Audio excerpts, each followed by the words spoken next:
Dios te bendiga una vez más.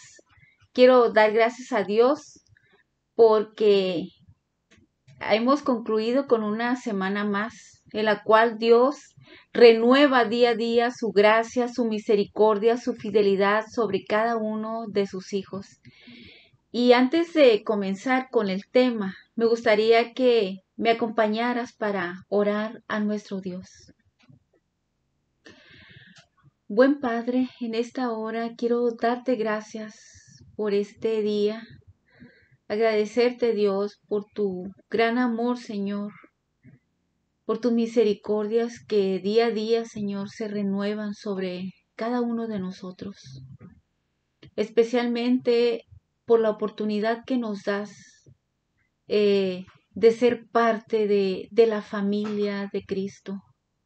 Somos tus hijos, lo creemos por lo que tu palabra nos dice.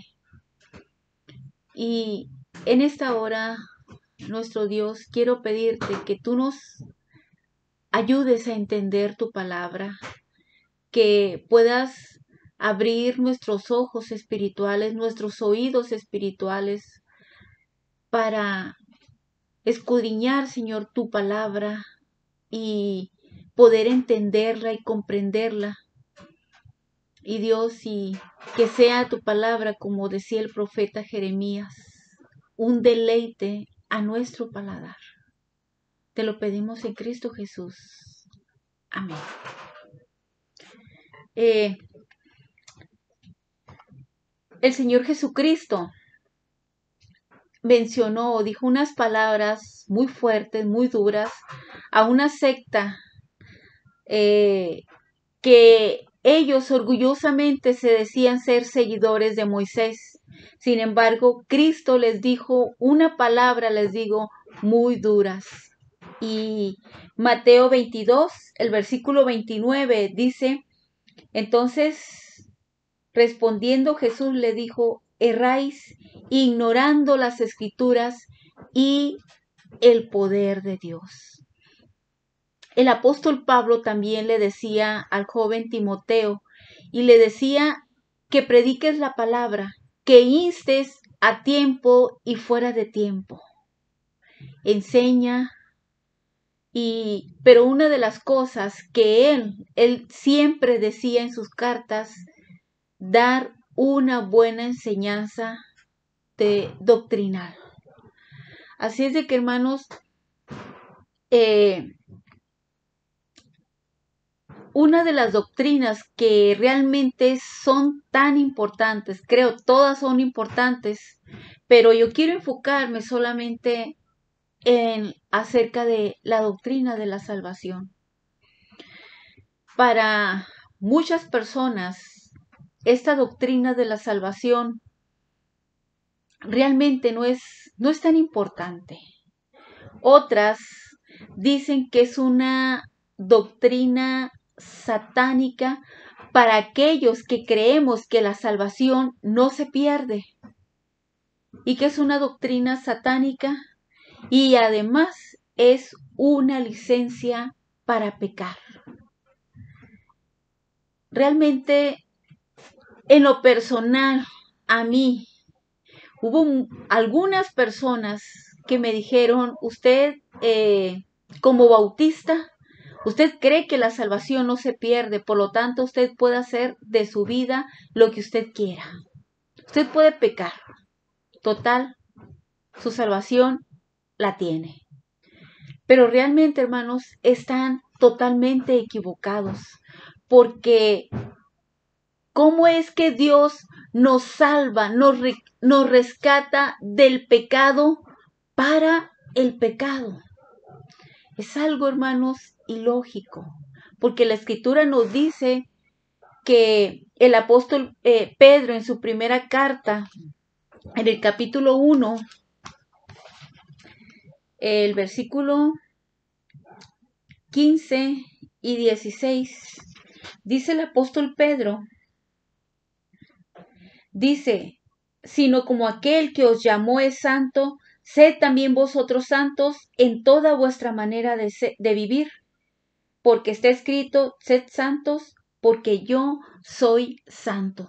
Dios nos rescató del pecado, hermanos, pero nos llamó para ser santos. Y nos dice también el apóstol Pablo en la carta a los Efesios, el capítulo 2, el versículo 8, dice, porque por gracia sois salvos por medio de la fe, dice, y esto no de vosotros, pues es don de Dios, no por obras para que nadie se gloríe. Pero el versículo 10 dice, porque somos hechuras suyas, creados en Cristo Jesús para buenas obras. Dios nos salvó por gracia, por fe. Por fe somos salvos. ¿Y fe en quién? En lo que Cristo hizo por nosotros en la cruz del Calvario. Pero nos dice que fuimos creados en Cristo para pecar, hermanos, para hacer de nuestra vida un papalote. No, nos dice su palabra que fuimos creados en Cristo Jesús para buenas obras. Si es de que, hermanos,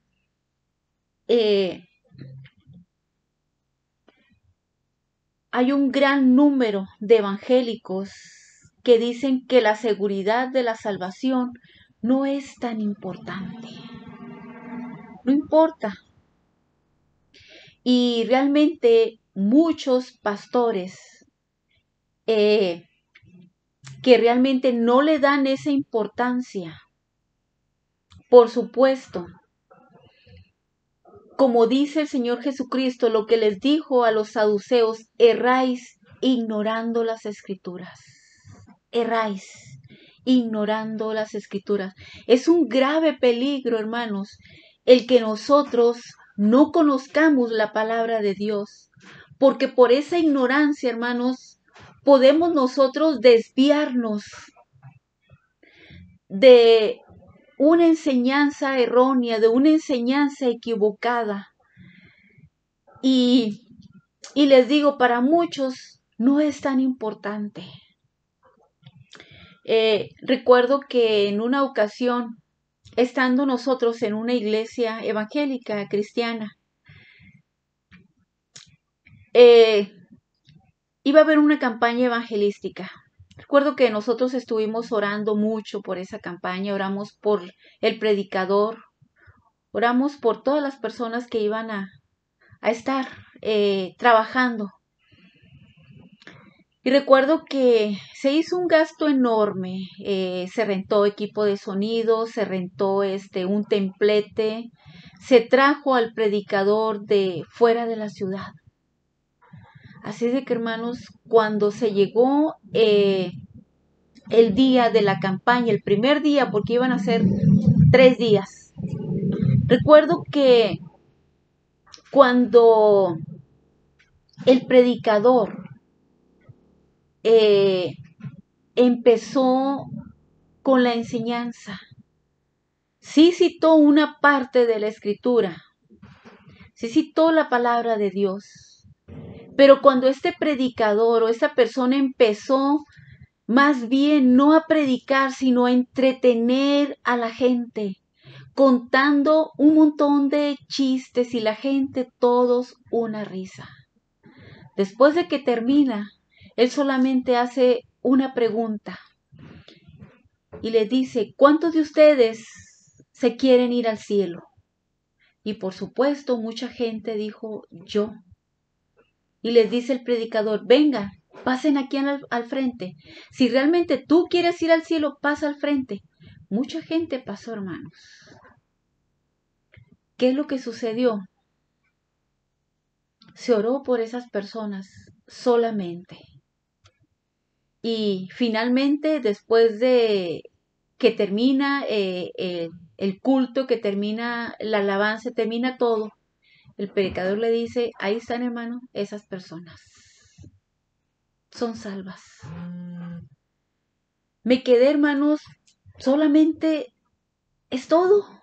Fue la pregunta que yo me hice, es todo.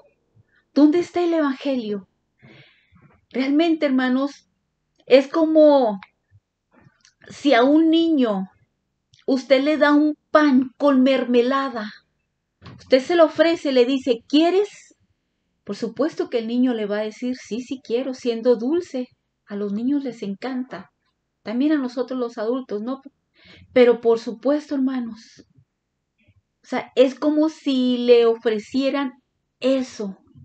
¿Cuántos realmente quieren ir al cielo?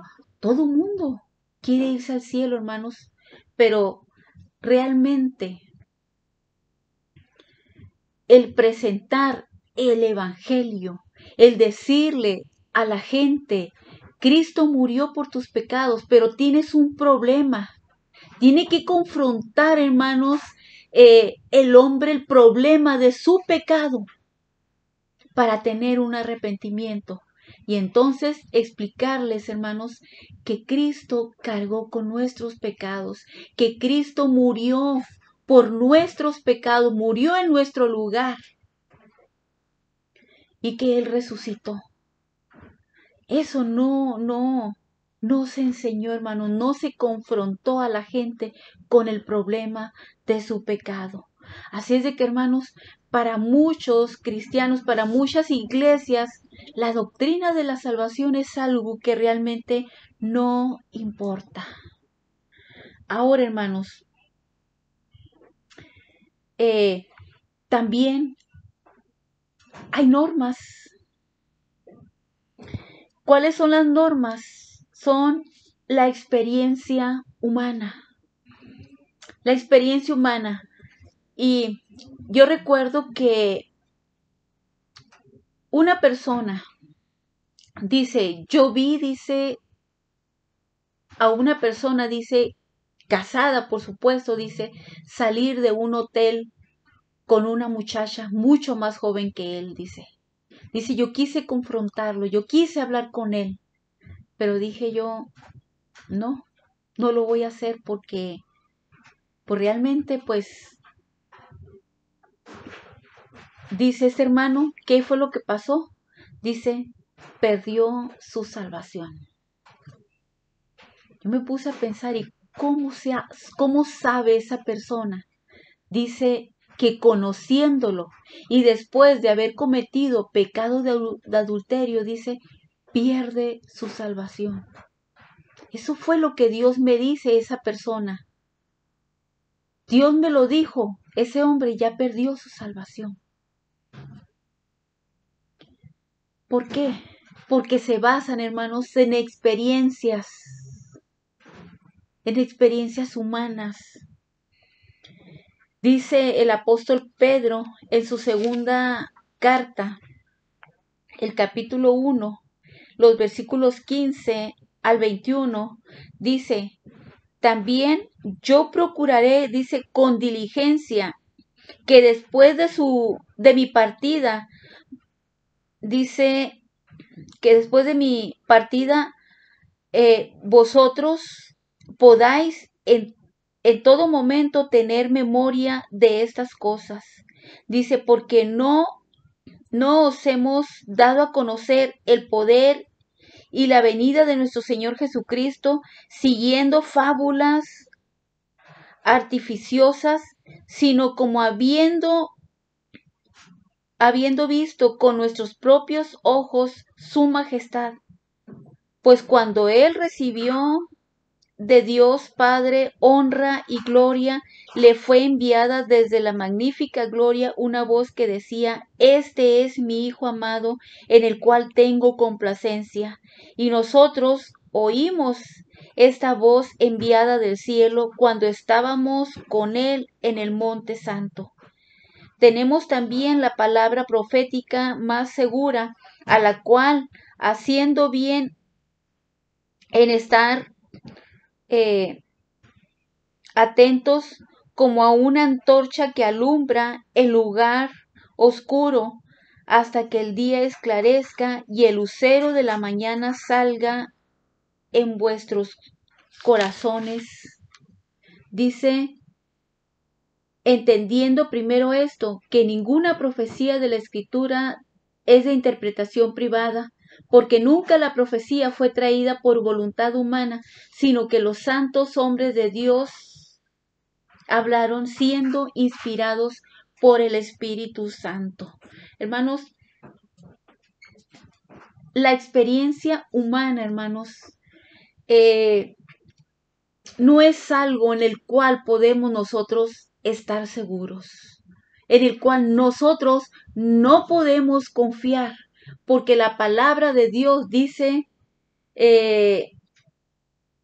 porque nunca la profecía fue traída por voluntad humana, sino que los santos hombres de Dios hablaron siendo inspirados por el Espíritu Santo. Nosotros, hermanos, no nos basamos en experiencias humanas, nos basamos en lo que la Escritura, la palabra de Dios nos dice. Otras personas se basan en la emoción, hermanos, pero nosotros sabemos que las emociones cambian. Las emociones son volubles y no sé si usted ha escuchado cuando las personas dicen, es que yo siento, o sea, se basan en emociones. Cuando la Escritura, la palabra de Dios, nos dice que nuestra seguridad no está basada en emociones, sino está basado en el testimonio que no cambia, en el testimonio que es invariable, que es su palabra. Otra, hermanas, otra de las normas son las creencias en opinión humana, opiniones humanas. Recuerdo que hubo un debate acerca de lo que es la seguridad de la salvación. Unos iban a defender la posición de la seguridad de salvación, otros acerca de que la salvación se pierde. Pero recuerdo, hermanos, que en ese debate usaban textos fuera de contextos. Y en una ocasión yo le pregunté a uno de los muchachos que defendían esta posición acerca de lo que la salvación se pierde. Yo le dije, este texto que tú usaste, o sea, ¿dónde lo escuchaste? Y él me dijo, mi papá es pastor. Él es pastor de una iglesia, creo, en la Colonia Libertad. Me dice, mi papá es pastor. Y él en una ocasión dijo esa palabra. Me quedé yo pensando, dije yo, ¿cómo es que realmente, hermanos, como dijo el Señor Jesucristo, erráis ignorando las Escrituras y el poder de Dios? Argumentos, hermanos, que solamente se basan humanamente. Y él me decía, es que el teólogo arminiano enseña esta postura. Y realmente es verdad, hermanos, que tanto Calvino como Arminiano defienden sus posiciones y ambos tienen sus bases fundamentadas en la palabra de Dios. Pero realmente, hermanos, cuando nosotros conocemos la Escritura, conocemos, hermanos, la palabra de Dios, todas las opiniones humanas se desvanecen y quedan en el olvido cuando nosotros recordamos lo que la Escritura nos dice en 2 Timoteo, dice que toda la Escritura es inspirada por Dios y útil para enseñar, para redarguir, para corregir, para instruir en justicia, dice, a fin de que el hombre de Dios sea perfecto, enteramente preparado para buena obra, para toda buena obra. Así es de que, hermanos, toda la Escritura es inspirada por Dios, toda. Por eso, hermanos, la importancia que realmente nosotros la conozcamos, que nosotros, hermanos, nos preocupemos por estudiarla, por meditar en ella. Y recuerden, hermanos, la palabra de Dios es nuestro alimento. Es a través de ella como nosotros vamos a conocer a Dios y conoceremos también su poder, el poder de Dios.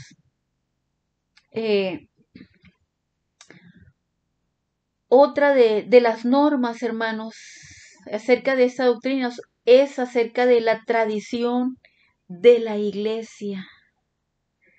La tradición de la iglesia, hermanos, y Cristo rompió esta conclusión en pedazos cuando Él dijo en Mateo capítulo 15,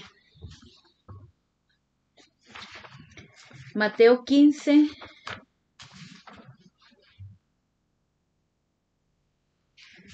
los versículos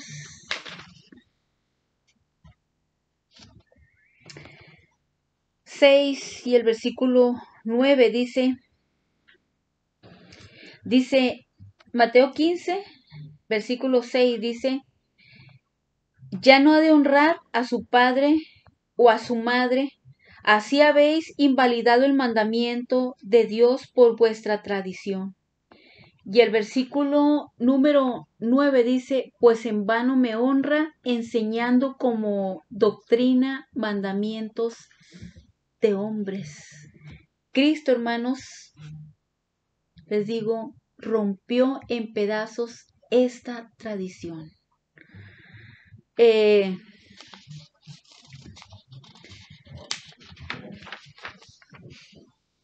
Hermanos,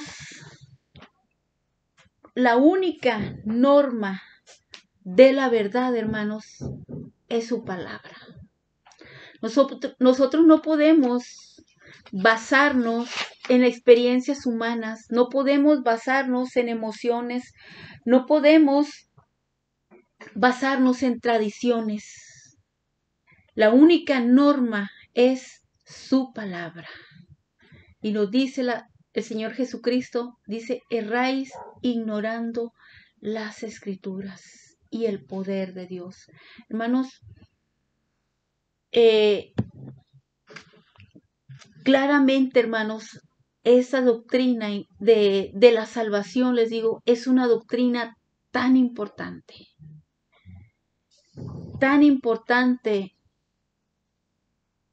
porque su palabra nos habla acerca de la seguridad. Cristo dijo en Juan 5:24, dice, de cierto os digo, el que oye mi palabra y cree al que me envió, tiene vida eterna y no vendrá a condenación, mas ha pasado de muerte a vida. Y Juan capítulo 10, el versículo 28, Cristo dijo, y yo les doy vida eterna, y no perecerán jamás, ni nadie las arrebatará de mi mano. Quiero, hermanos, empezar esas nuevas enseñanzas basadas en este versículo. El Señor Jesucristo dijo, y yo les doy vida eterna, y no perecerán jamás, ni nadie las arrebatará de mi mano. Hermanos, cuando tenía mis hijos pequeños y cuando llegábamos a salir, que íbamos a un centro comercial donde había mucha gente, había tráfico, yo tomaba a mis hijos de la mano de ellos. Nunca permití que mis hijos me tomaran de mi mano, se tomaran de mi mano. ¿Por qué? Porque si mi hijo tomaba mi mano, en cualquier momento él podía soltarme. ¿Y qué sucedía? Corría algún peligro, ya sea que se me perdía o sucedía algún accidente, pero yo siempre los tomé de mi mano. Si ellos se querían soltar, yo los tomaba fuertes y no permití, hermanos, que se me soltaran. El Señor Jesucristo dice, y yo les doy vida eterna y no perecerán jamás, ni nadie las arrebatará de mi mano. Hermanos, no somos nosotros los que nos tomamos de la mano de Dios. Es Dios, dice su palabra, que nos toma de su mano. Por lo tanto, hermanos, dice, no perecerán jamás. La seguridad, hermanos, de nuestra salvación no depende ni de la opinión humana, ni depende de las tradiciones, ni depende de doctrinas, de tantas cosas, hermanos. Depende de lo que la palabra de Dios me dice. Si Dios, hermanos, aquí me dice, ni nadie las arrebatará de mi mano, es Dios, hermanos, quien nos tiene tomados de su mano. Por lo tanto, hermanos, ¿qué Dios dice en la Escritura? No perecerán jamás. Así es de que, hermanos, la seguridad de nuestra salvación está basada en el testimonio invariable, en el testimonio que no cambia, que es la palabra de Dios. ¿Puede usted con certeza, con seguridad, decir, soy salvo? Ahora, otra pregunta. ¿En qué se basa la seguridad de su salvación, hermanos? ¿En qué está basado?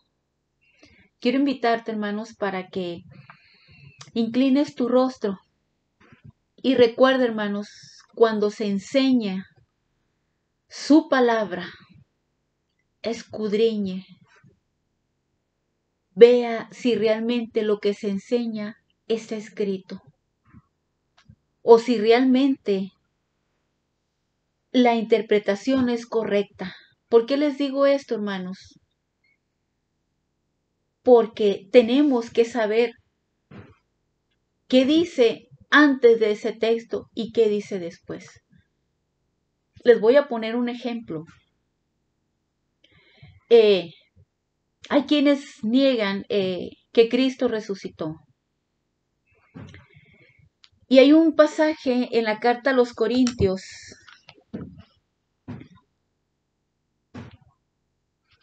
primero a los Corintios, capítulo 15.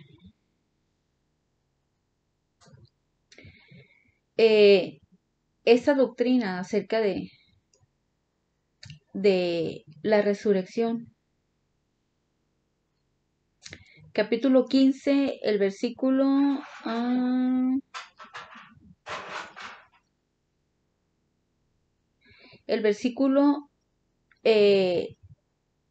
14. Dice, y si Cristo no resucitó, vana es entonces vuestra predicación, vana es también vuestra fe. Y luego dice, y somos hallados falsos testigos de Dios, porque hemos testificado de Dios que Él resucitó.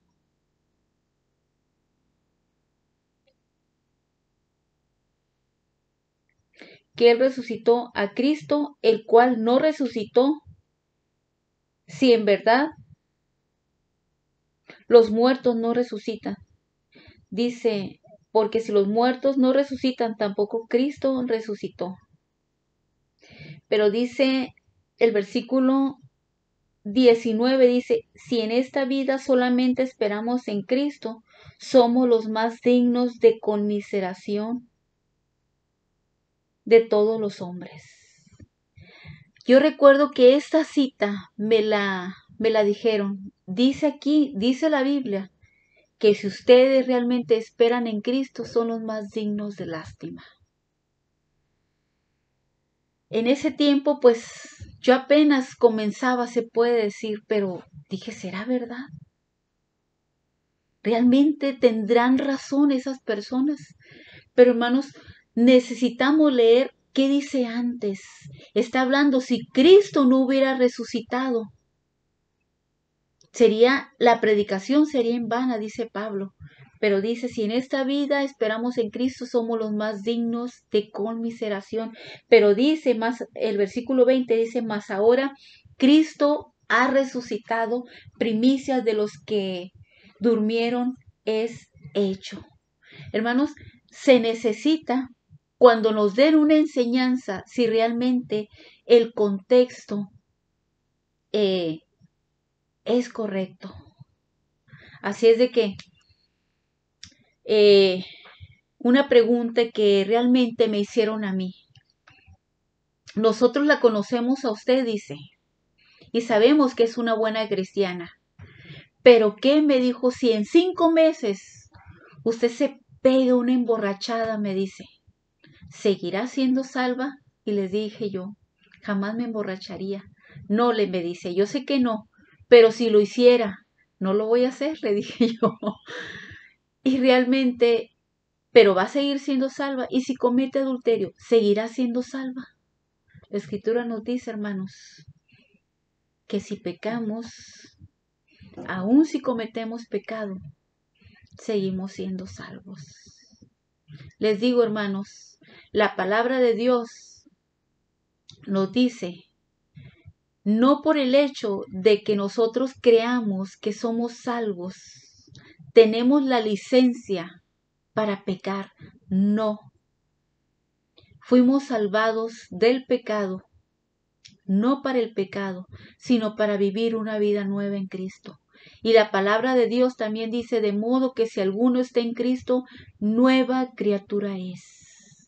Somos nuevas personas. Las cosas viejas pasaron, he aquí todas son hechas nuevas.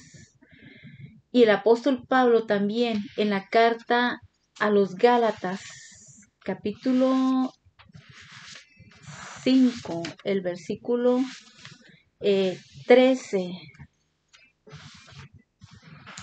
nos dice,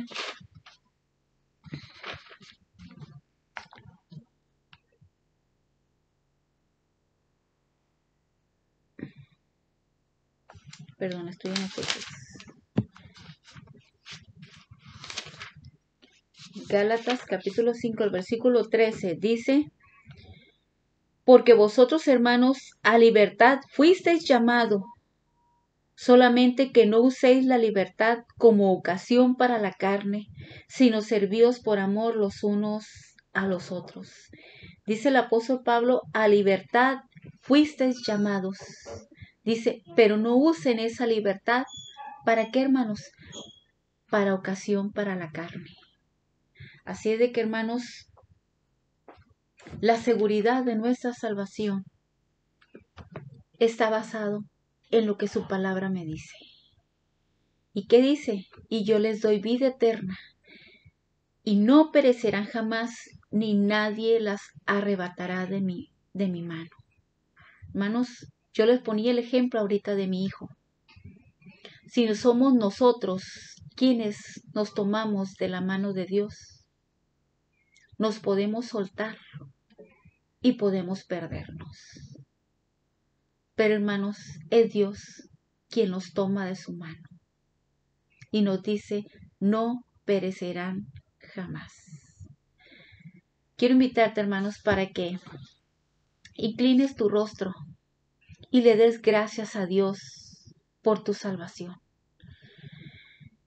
Y si realmente tú no tienes la salvación, si realmente no estás seguro de tu salvación, tienes un problema y ese problema se llama pecado. Pero quiero decirte que Cristo murió por ti. Cristo dio su vida para rescatarte. Él murió en una cruz en donde Él pagó la deuda completa de nuestros pecados.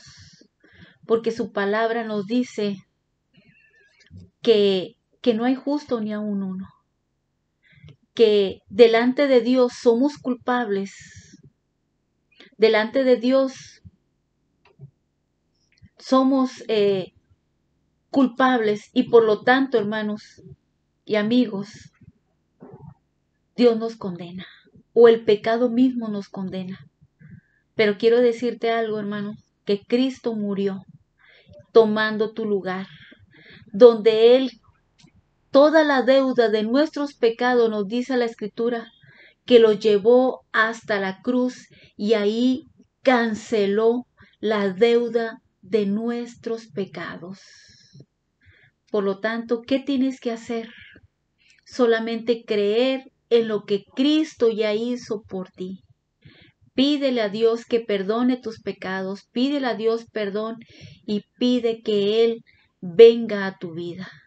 Quiero invitarte, hermanos, y amigos, que me acompañen para orar a nuestro Dios.